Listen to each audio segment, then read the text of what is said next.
In this video, we discuss parallel arrays. Consider having two arrays, one ARR names. So this array is going to store the names of, it has 5 cells of 5 people. And then here we've got ARR marks. ARR names is already given values. So this is an array.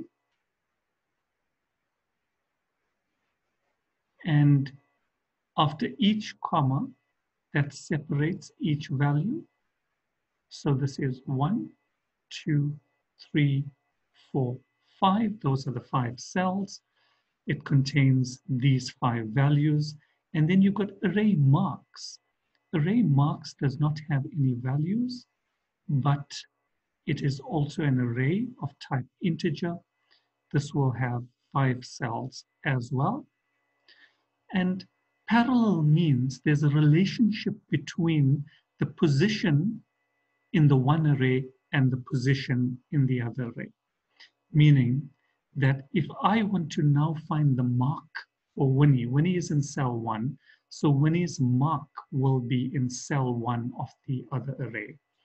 Tigger's mark will be in cell 2 since Tigger is in cell 2 of the array. So there is this relationship between the two arrays. That is what a parallel array is. So if we look at the declaration, in terms of the declaration, we have these two arrays declared.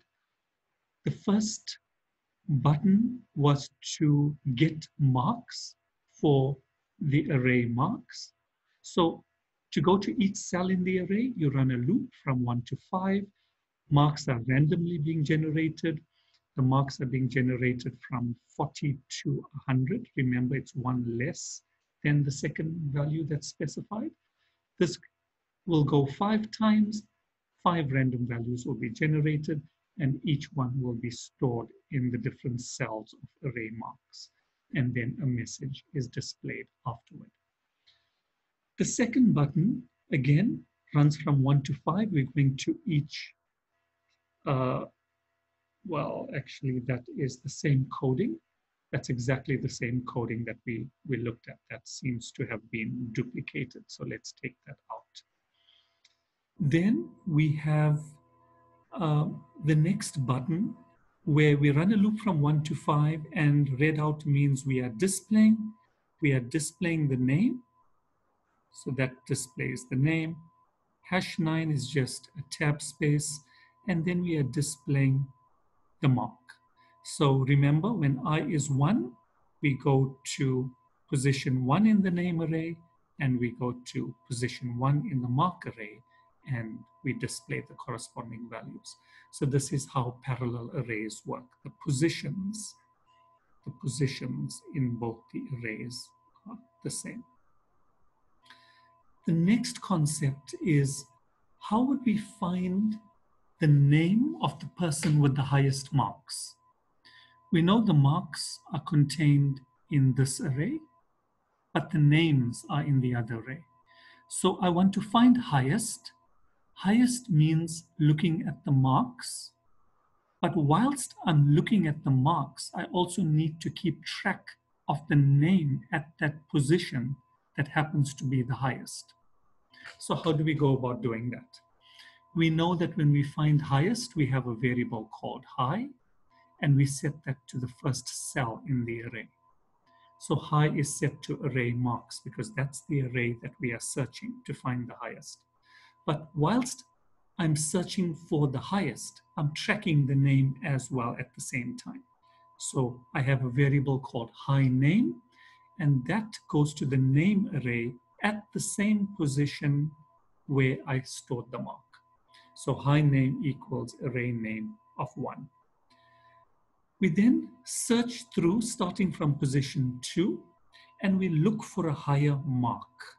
I'm looking for a higher mark. Is ARR mark I greater than high? So is there another value that's greater than high? And if it is, then take that value and store it in high. but there's a new name corresponding to it at that same position I. There's a new name that also needs to be stored. So as the loop changes to 3 and it checks the value at position 3, if it is greater, it stores the mark and it stores the name. And then at position 4 and then at position 5. Each time it finds a higher mark, the condition is true. It stores that new high mark and it stores that name. When that loop finishes, then I'm in a position to say the name of the student with the highest mark, and that will be stored in variable high. Name on a new line, it has a mark of, and high has the highest mark. So this is how we go about dealing with parallel arrays.